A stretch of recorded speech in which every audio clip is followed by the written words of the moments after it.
Hi everyone, it's Jessica. Welcome back to my channel. Today I am finishing up my St. Patrick's Day placemats, and I'm actually recording this video on St. Patrick's Day, and we're going to finish them just in the nick of time for dinner tonight. Let's get started.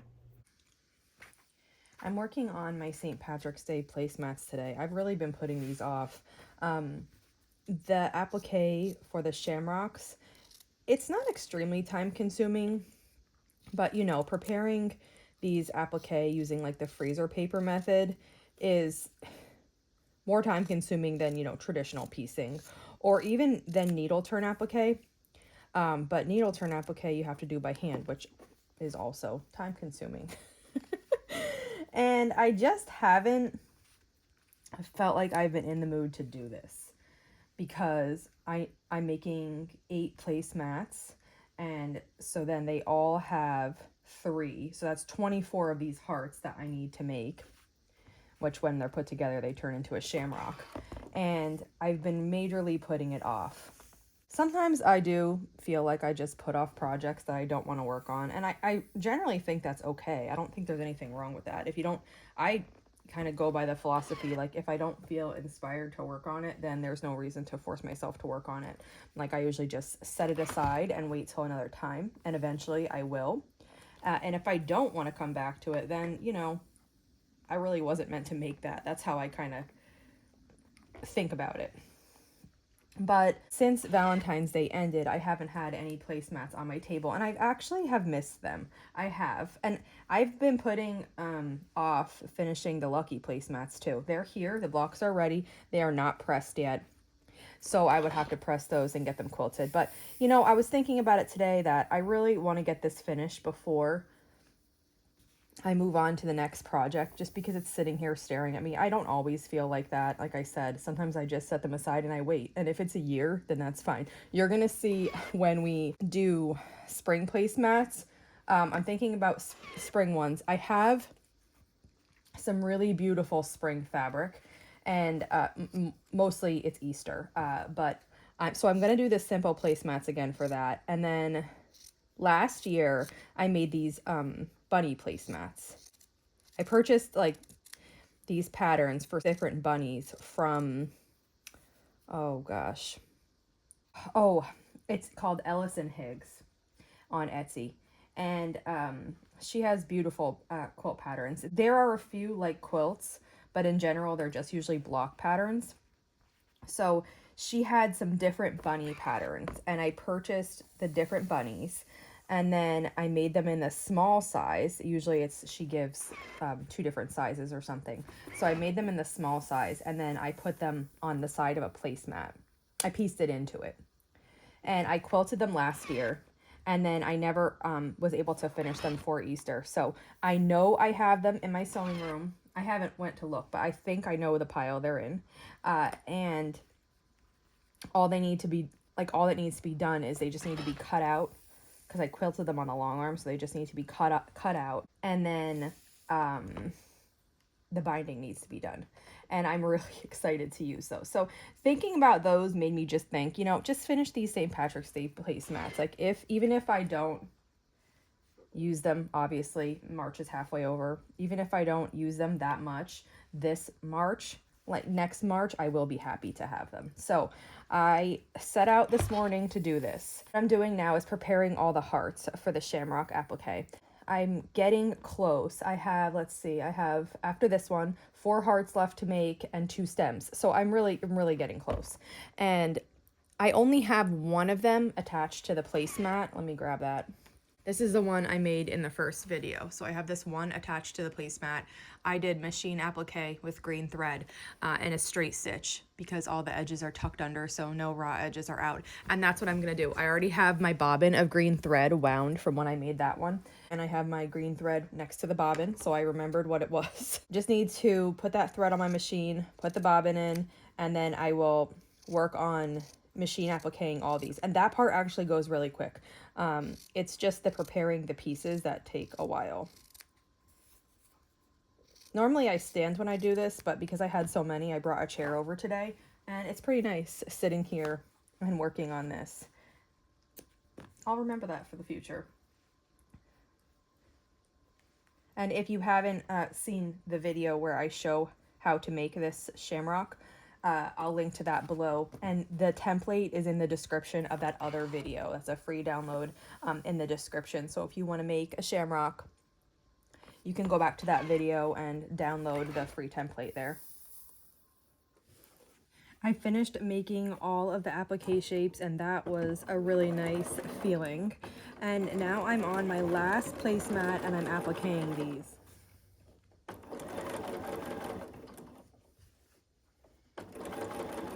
In December, when we were working on all those small projects for gifts, I really enjoyed that so much.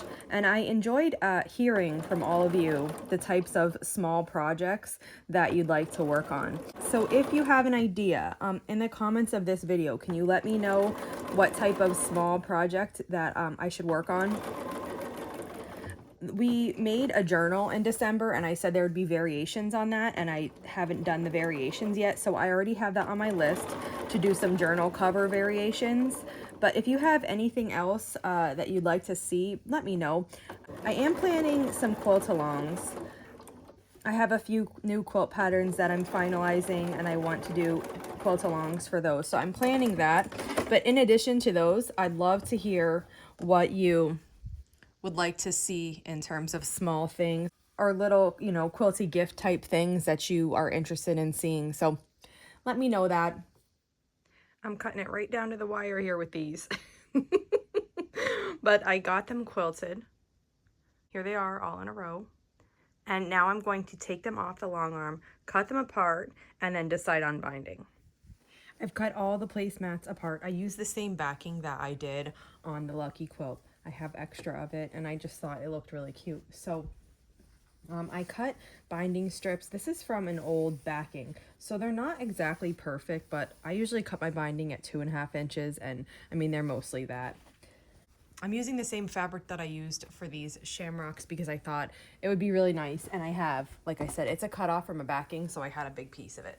And now I'm just going to put the binding on these. There's 8 of them, so this, you know, will take a little while. But that's okay. I think I can get them done in time. Whenever I find a weird spot on this binding, like here is where I cut some of the shamrocks off, I'm just going to cut it out and put it in my scrap in. And then I'll just do a diagonal join to join this. This one looks pretty long. So I'm going to bind this the same way when I machine bind a quilt. When I shared that last video where I was machine binding, there were questions and people wanted to see how it looked. So I'll show you here. There's many other videos on my channel, especially where I go really in detail to machine binding. But I can give you an idea what it will look like here. This one might not be the greatest example because I'm going to have 2 different color threads on this. I quilted it with green, and I'm going to be doing the binding with white. So you're going to be able to tell here. If I did the quilting in white and the binding in white, it would be really hard to tell apart for someone who doesn't know what to look for.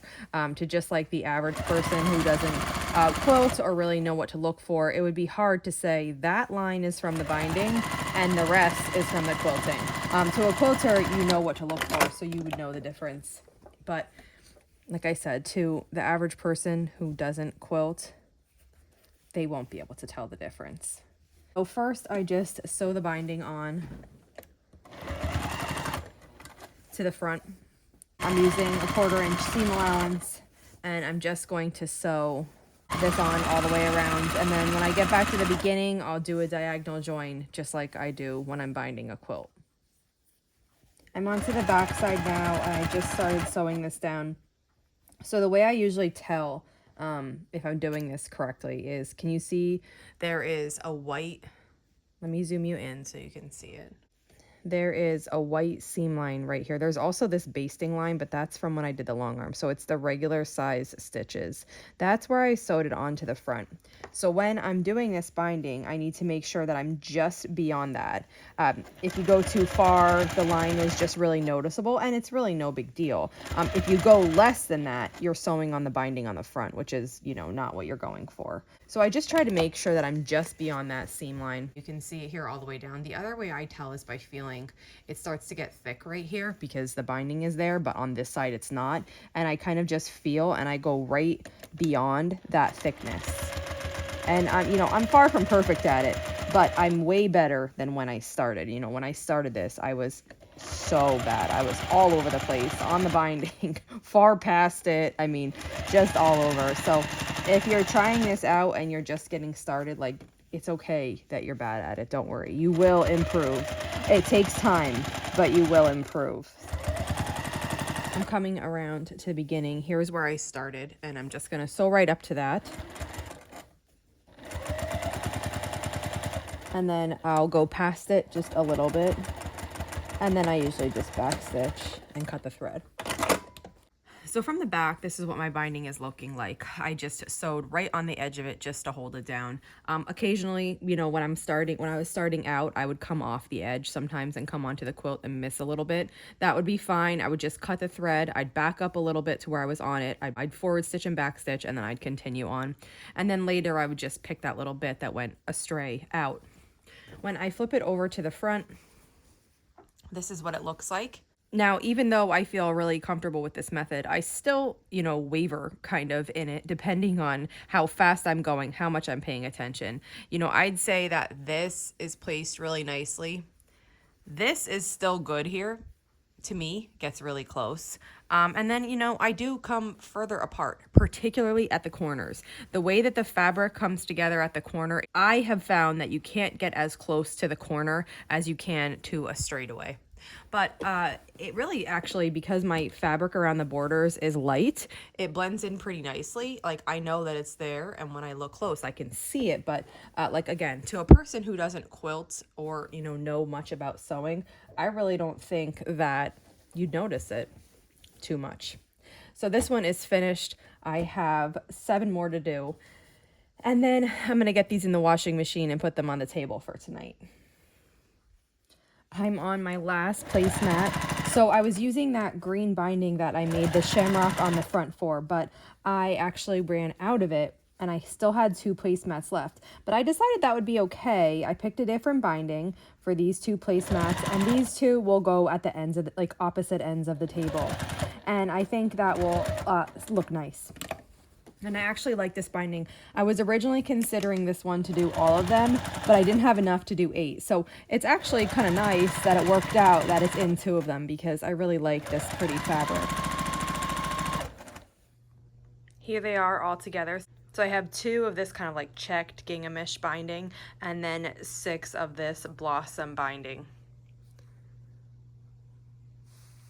I'm going to get them in the washing machine now, and I'll be putting them on the table and using them right after that. And here's what they look like when they're finished. I'm so happy to have these done. I know this year we only get to enjoy them for one day. Maybe a little longer if I leave them on for the rest of the week. But next year, I'll be able to rotate these with some other green placemats for the month of March, and it'll be nice to enjoy. If you have any questions on this video, just let me know. And if not, I'll see you back here soon. Thanks for following along.